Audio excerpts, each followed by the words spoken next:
യൂറോപ്പിലെ തന്നെ ഏറ്റവും വലിയ ഒരു ദരിദ്ര നഗരമായിരുന്നു നേപ്പിൾസ്. തങ്ങളുടെ രക്ഷകൻ വന്നിരിക്കുന്നു എന്നാണ് അന്ന് മറഡോണയെ നെപ്പോളിക്കാർ വിശേഷിപ്പിച്ചത്.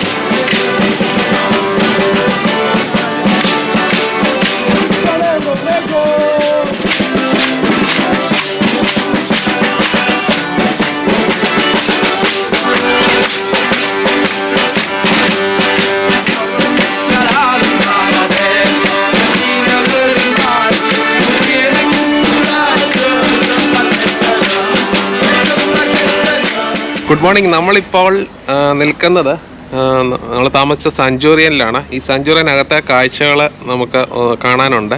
ഇതുവരെ നമ്മൾ കണ്ടില്ല. നമ്മൾ താമസിച്ചത് ഇവിടെ ഒരു സാഞ്ചൂറിയനിൽ പ്രവീൺ അച്ഛൻ്റെ കൂടെയാണ്. അച്ഛനൊരു മലയാളിയാണ്, ആലപ്പുഴക്കാരനാണ്. അപ്പം അച്ഛൻ്റെ കൂടെയാണ് താമസിച്ചത്. ഇപ്പോൾ ഈ സാഞ്ചൂറിയൻ്റെ അടുത്തൊരു സംഭവമുണ്ട്. ഈ സാഞ്ചൂറിയനിൽ ഇത് ഏതാണ്ട് 12-ാം നൂറ്റാണ്ടിൽ പണിത പള്ളിയൊക്കെയാണ്. ഇവിടുത്തെ ഈ ആശ്രമത്തിലാണ് അച്ഛൻ താമസിക്കുന്നത്. അപ്പം അച്ഛൻ്റെ കൂടെയാണ് താമസിച്ചത്. ഇവിടെ നാരങ്ങ ഉണ്ടായി നിൽക്കുന്ന കാഴ്ചയാണ് കണ്ടത്. ഈ ഒരു 4-5 നാരക മരമുണ്ട്. 4-5 മരങ്ങളുണ്ട്. ഈ 5 മരങ്ങളിലും നിറയെ നാരങ്ങയാണ്. നമ്മുടെ നാട്ടിലെ നാരങ്ങയല്ല, കുറച്ചുകൂടെ വലിപ്പമുള്ള നാരങ്ങയാണ്. 2 ടൈപ്പ് നാരങ്ങയുണ്ട്. ഇത് എനിക്ക് തോന്നുന്നു നമ്മുടെ നാട്ടിലെ ടൈപ്പ് നാരങ്ങയാണ്. പിന്നെ വേറൊരു ടൈപ്പ് നാരങ്ങയാണ്, വലിയ ടൈപ്പ് നാരങ്ങ. നമ്മൾ ലൈമും ലെമണും പറയുന്ന പോലാണ്. അപ്പം ഇത് കുറച്ചുകൂടെ വലിയ ടൈപ്പ് നാരങ്ങയാണ്. സ്റ്റീവേ, ഒരു നാരങ്ങ പറിച്ചാലോ? പറിക്കണമല്ലയോ? അപ്പം ഇതാണ്. ഇവിടെ നിറച്ച് നാരകമുണ്ട്. ഇതുണ്ടോ? ഈ നാരകം നിറയെ കായുണ്ടായി നിൽപ്പുണ്ട്. നമ്മൾ ഇന്ന് പോകുന്നത് അമാൽഫി കോസ്റ്റ് എന്ന് പറയുന്ന വളരെ ഗംഭീരമായിട്ടുള്ളൊരു ബ്യൂട്ടിഫുൾ ആയിട്ടുള്ളൊരു ബീച്ചൊക്കെ ഉള്ളൊരു സ്ഥലമാണ്. നേപ്പിൾസിനടുത്തുള്ള അമാൽഫി കോസ്റ്റ്. അവിടേക്കാണ് നമ്മൾ പോകുന്നത്. അതിനിടയ്ക്ക് നമുക്ക് കാറിന് ഒരു ചെറിയൊരു പണി കിട്ടി. നമ്മളൊരു റെൻ്റേ കാറായിരുന്നു എടുത്തത്. റെൻ്റേ കാറിന് ചെറിയൊരു പണി കിട്ടി. അതിൻ്റെ ടയർ ഒരല്പം ബൾജായിട്ടുണ്ട്. അപ്പോൾ അത് പോയിട്ട് റീപ്ലേസ് ചെയ്തിട്ട് വേണം നമുക്ക് പോകാൻ വേണ്ടി. അപ്പം ഇതാണ് അതിൻ്റെ ടയർ ഒരല്പം ബൾജായിട്ടുണ്ട്. അപ്പം ഇത് റീപ്ലേസ് ചെയ്തിട്ട് നമുക്ക് അവരെ വിളിച്ച് ചോദിച്ചപ്പോൾ അവർ ചെല്ലാനാണ് പറഞ്ഞിരിക്കുന്നത്. അപ്പോൾ ചെന്ന് റീപ്ലേസ് ചെയ്തിട്ട് നമുക്ക് ബാക്കി അമാൽഫി കോസ്റ്റിലേക്ക് പോകണം. ഇവിടുന്ന് ഏതാണ്ട് 1.5 മണിക്കൂർ യാത്രയുണ്ട്. ഒരു അല്പം ലോങ് ട്രിപ്പാണ്. ഇതാണ് ഇവിടുത്തെ സാഞ്ചൂറിയൻ്റെ പുറമേ നിന്നുള്ള കാഴ്ചകൾ. പിന്നെ നമ്മൾ പോകുന്ന വഴിക്ക് അച്ഛൻ പറഞ്ഞു ഇവിടെ ഒരു അടിപൊളി കടയുണ്ടെന്ന്. ബേക്കറി അല്ലേ? അപ്പം നമ്മളിവിടെ വന്നിട്ട് ഇവിടെ ഒരു സൂപ്പർ ഒരു ബേക്കറി ഉണ്ട്. നമുക്ക് അതൊക്കെ ഒന്ന് വാങ്ങിയിട്ട് ആ ബേക്കറിയിലെ കാഴ്ചകളും കാണാം. രാവിലെ നല്ല ഫ്രഷ് ആയിട്ട് ഉണ്ടാക്കി വെച്ചിരിക്കുന്ന സംഭവങ്ങളാണ് ഇതിനകത്ത്.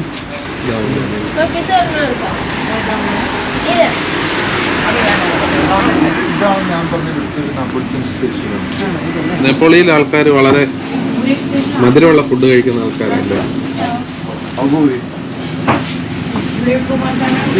നമ്മള് ഫുഡൊക്കെ മേടിച്ചു, പക്ഷെ പുള്ളി പൈസ ഒന്നും മേടിക്കുന്നില്ല. അച്ഛൻ ഇവിടുത്തെ ഒരു പഞ്ചായത്ത് ഇലക്ഷനൊക്കെ എന്നാ ജയിക്കുമല്ലോ അച്ഛൻ? അറിയായിരുന്നു, ഉറപ്പായിരുന്നു. പുള്ളി ആദ്യത്തെ പ്രാവശ്യം എന്നെ കണ്ടിട്ട് തിരിച്ചറിഞ്ഞില്ല. Loro sono della Svezia. Lui scrive nei giornali. നമ്മളിപ്പോ പുതിയ കാറൊക്കെ മാറ്റി തന്നു. ആദ്യത്തെ കാറ് മാറ്റിയിട്ട് നമുക്ക് വലിയൊരു കാർ അപ്ഗ്രേഡ് ചെയ്ത് തന്നു. പിന്നെ പോകുന്നത് അമാൽഫി കോസ്റ്റിലേക്കാണ്. അമാൽഫി കോസ്റ്റ് ഇവിടെ നിന്ന് ഏതാണ്ട് 1.5 മണിക്കൂർ ഡ്രൈവ് ഉണ്ട് നേപ്പാളിൽ നിന്ന്. നേപ്പാളിലെ ഡ്രൈവിങ്ങിനെ പറ്റി അച്ഛൻ പറഞ്ഞത് നേപ്പാളിൽ ഒട്ടും ഡിസിപ്ലിൻ ഇല്ലാത്ത ആളുകളാണ് ഡ്രൈവ് ചെയ്യുന്നതെന്നാണ്. കാരണം ഏറ്റവും അധികം ഇൻഷുറൻസ് റേറ്റ് ഉള്ളതും ഇവിടെയാണ്. Insurance premium rate. കാരണം അത്രയ്ക്ക് ആക്സിഡൻറ്റുകളും തട്ടലും മുട്ടലും ഒക്കെയാണ്. ഇവിടുത്തെ കാറുകളെല്ലാം കണ്ടാൽ മനസ്സിലാവും. കാരണം എല്ലാം ഒരു തട്ടലോ മുട്ടലോ ഉണ്ട്. ലൈനൊന്നും നോക്കാതെ നമ്മുടെ നാട്ടിലെ പോലുള്ള ഒരു ഡ്രൈവിംഗ് സ്റ്റൈലാണെന്നാണ് പറഞ്ഞത്. അപ്പോൾ നമ്മൾ പോകുന്നത് ഒരു ഹൈവേ കൂടാണ്. ഏതാണ്ട് ഒരു 100 കിലോമീറ്റർ സ്പീഡിലൂടെ പോകാം. പക്ഷേ ഏത് നിമിഷവും ആൾക്കാർ ഇങ്ങനെ സ്വിച്ച് ചെയ്തുകൊണ്ടിരിക്കും.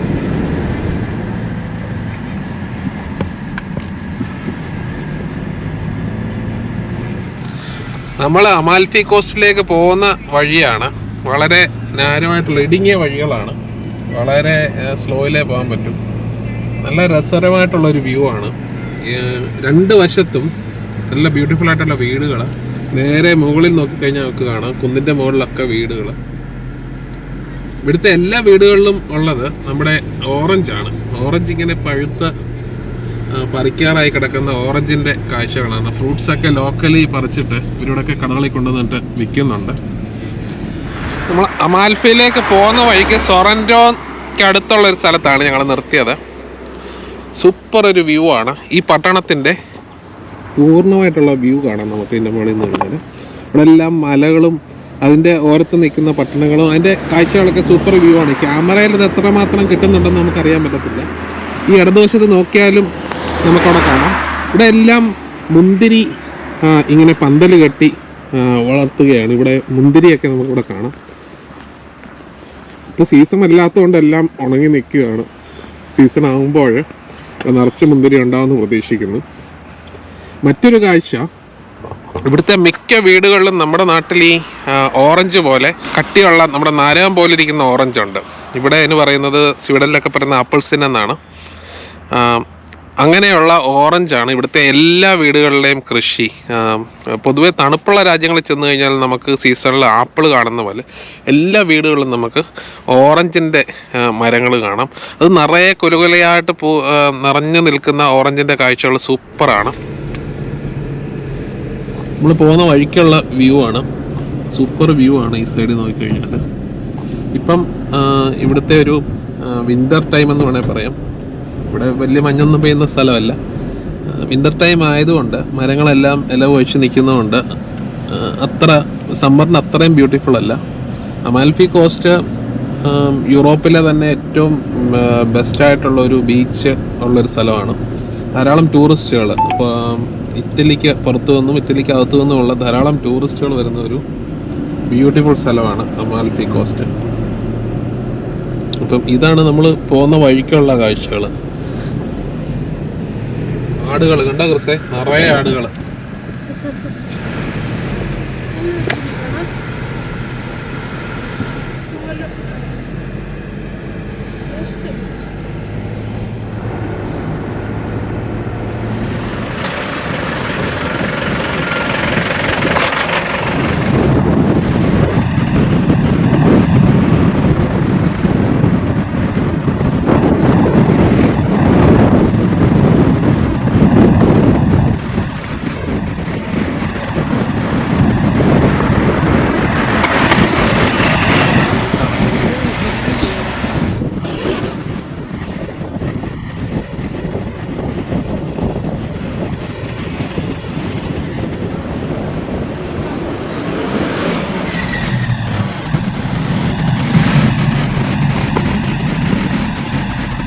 നമ്മുടെ ആദ്യത്തെ പ്ലാന് അമാൽഫി കോസ്റ്റ് കണ്ടിട്ട് പോസിത്താനോ സൊറൻറ്റോ ഒക്കെ കാണാൻ പ്ലാനായിരുന്നു. ഇപ്പോൾ പ്ലാനിൽ ചെറിയ ചേഞ്ച്. കാരണം ഇവിടെ എങ്ങും ഓരോ എല്ലാ സ്ഥലത്തും കാർ ഇടാൻ വേണ്ടി സ്ഥലമില്ല. പാർക്കിംഗ് എല്ലാം ഫുള്ളാണ്.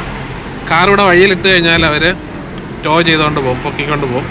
പോലീസ് വന്നിട്ട് കുറേ കാറുകളൊക്കെ പൊക്കിക്കൊണ്ട് പോകുന്നുണ്ട്. അപ്പോൾ നമ്മൾ നേരെ പോകുന്നത് പോസിത്താനോയിലേക്കാണ്. ഇവിടെ നിന്ന് ഏതാണ്ട് 48 മിനിറ്റാണ് കാണിക്കുന്നത്. 18 കിലോമീറ്ററേ ഉള്ളൂ. പക്ഷേ ഈ ഒരു നാരോ റോഡ് ആയതുകൊണ്ട് 48 മിനിറ്റാണ് പോസിത്താനോയിലേക്ക്.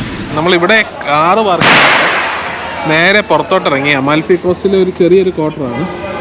ഈ ഒരു ചത്തുരത്തിൽ ഇവിടെ യുദ്ധത്തിൽ മരിച്ചവരുടെ സ്മാരകമൊക്കെ നമുക്ക് കാണാൻ സാധിക്കും.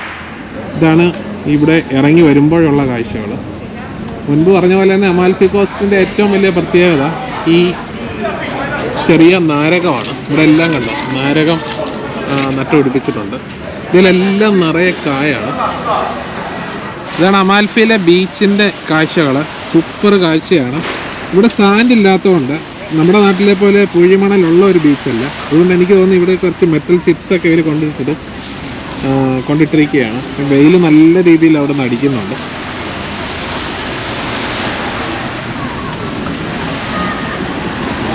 അമാൽഫി എത്ര തവണ വന്നാലും മടുക്കാത്തൊരു സ്ഥലമാണ്. നല്ല മനോഹരമായ ഒരു ബീച്ച് ഒരു സൈഡിൽ. വലിയൊരു മലയുടെ താഴ്വാരത്താണ് ഈ ഒരു പട്ടണം സ്ഥിതി ചെയ്യുന്നത്. വഴിയിലൊക്കെ നമുക്ക് കാണാം നാരകം, നിറയെ നാരങ്ങയുമായിട്ട് നാരകമൊക്കെ വെച്ച് പിടിപ്പിച്ചിട്ടുണ്ട്. ഞങ്ങൾക്ക് ആദ്യം പാർക്കിംഗ് ഒക്കെ കിട്ടാൻ വേണ്ടി വളരെ ബുദ്ധിമുട്ടായിരുന്നു. പാർക്കിംഗ് ഒക്കെ കിട്ടിയത് തന്നെ ഒരു 3 റൗണ്ട് കറങ്ങിയിട്ടാണ് ഞങ്ങൾക്ക് പാർക്കിംഗ് കിട്ടിയത്. ഈ നേരെ മുന്നിൽ കാണുന്നതാണ് അമാൽഫിയിലെ ഹിസ്റ്റോറിക്കൽ ലൈബ്രറിയാണ്. ബിബ്ലിയോടെക് എന്നാണ് സ്വീഡിഷ് പറയുന്നത്. ബിബ്ലിയോടെക്ക സ്റ്റോറ അമലാഫിയന. അമാൽഫിയുടെ ചരിത്രമൊക്കെ പറയുന്ന ധാരാളം ഹിസ്റ്റോറിക്കൽ ബുക്കുകളൊക്കെയുള്ള ലൈബ്രറിയാണെന്ന് തോന്നുന്നു. തൊട്ടപ്പുറത്ത് കാണുന്ന പോസ്റ്റ് ഓഫീസാണ്. La biblioteca apre il lunedì, il mercoledì e il venerdì. Ok, solo 3 giorni. Poi, uscito dal Duomo, lei scende giù, salendo sempre sopra.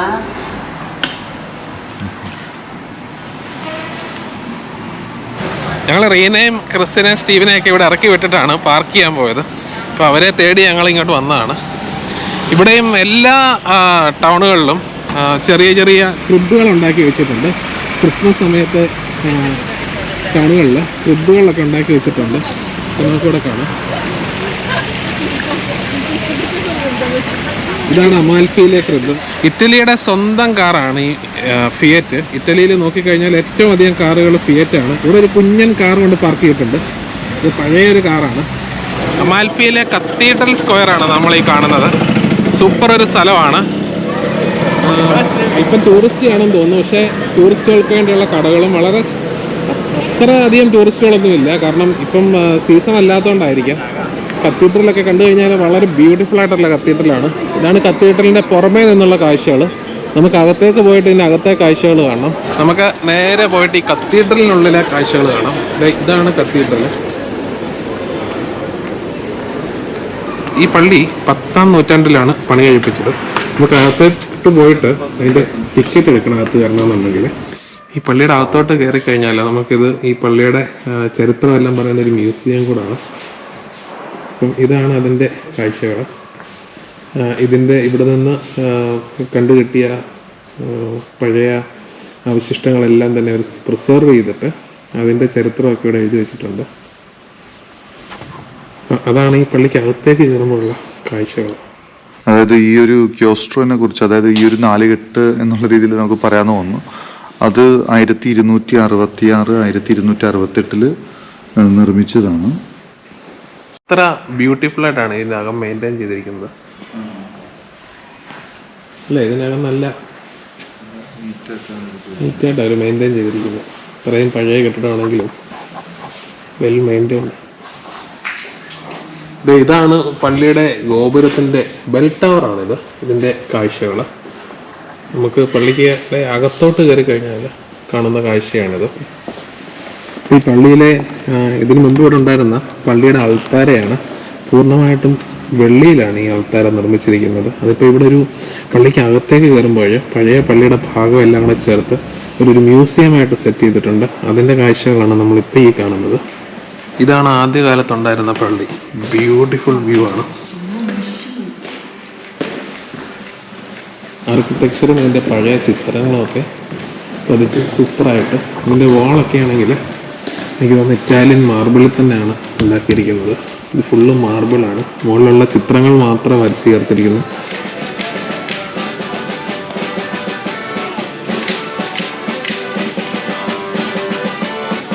നേരെ കത്തീഡ്രലിലേക്കാണ് കയറുന്നത്. ഇതാണ് അമാൽഫിയിലെ കത്തീഡ്രൽ, മെയിൻ കത്തീഡ്രൽ. ഇത് കുറച്ചുകൂടെ പുതിയ നിർമ്മിതിയാണ്. പഴയ പള്ളിയുടെ പുറത്താണ് ഇത് പണിത് വെച്ചിരിക്കുന്നത്. നമ്മൾ നേരെ കയറുന്നത് അമാൽഫിയിലെ കത്തീഡ്രലിലേക്കാണ്.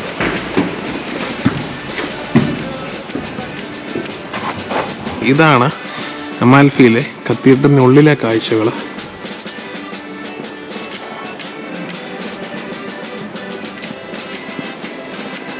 ഇവിടെയും ക്രിബൊക്കെ ഉണ്ടാക്കി വെച്ചിട്ടുണ്ട്. അച്ഛനതിൻ്റെ പടമൊക്കെ എടുത്ത് വെച്ചിട്ടുണ്ട്. ഇത് ഇവിടുത്തെ ക്രിബാണ്. അൾത്താരയുടെ കാഴ്ചകളൊക്കെ ഇതാണ്. എത്ര ഗംഭീരമായിട്ടാണ് അവരത് പണിത് മെയിൻറ്റെയിൻ ചെയ്തിരിക്കുന്നത്. പലയിടത്തും സ്വർണ്ണ കളറിലുള്ള പെയിൻ്റൊക്കെ അടിച്ച് പഴയ ചിത്രങ്ങളൊക്കെ അവർ മെയിൻറ്റെയിൻ ചെയ്തിട്ടുണ്ട്.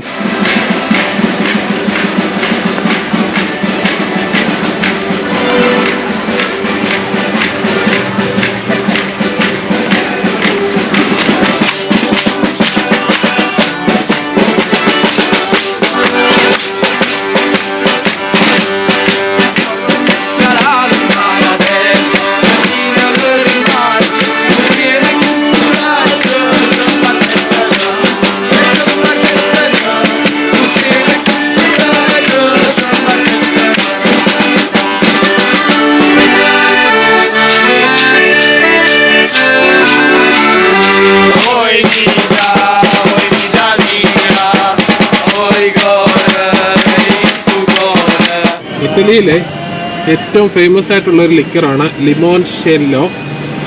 ഇത് ലോക്കലായിട്ട് പ്രൊഡ്യൂസ് ചെയ്യുന്ന നാരങ്ങ വെച്ചിട്ടാണ് ഇത് ഉണ്ടാക്കുന്നത്. അത്ര വലിയ ആൽക്കഹോളിക് അല്ല, ഒരു ലെമണേഡ് വിത്ത് കുറച്ച് ആൽക്കഹോള്. അപ്പം നമ്മൾ അമലാഫി വന്നു കഴിഞ്ഞാൽ അമാൽഫിയിലെ എല്ലാ കടകളിലും ഒരു മഞ്ഞ നിറമാണ്. കാരണം എന്ന് വെച്ച് കഴിഞ്ഞാൽ അമാൽഫിയിൽ ഏറ്റവും കൂടുതൽ പ്രൊഡ്യൂസ് ചെയ്യുന്നത് നാരങ്ങയാണ്. ഇവിടുത്തെ തെരുവുകളിലും വീടുകളിലും എല്ലാം നമുക്ക് നാരങ്ങ കാണാം. ഇവിടെ വഴിയരികിൽ നമുക്ക് ഇതൊക്കെ വാങ്ങുവാൻ ലഭിക്കും. നമ്മൾ നേരെ പോകുന്നത് പേപ്പർ മ്യൂസിയത്തിലേക്കാണ്.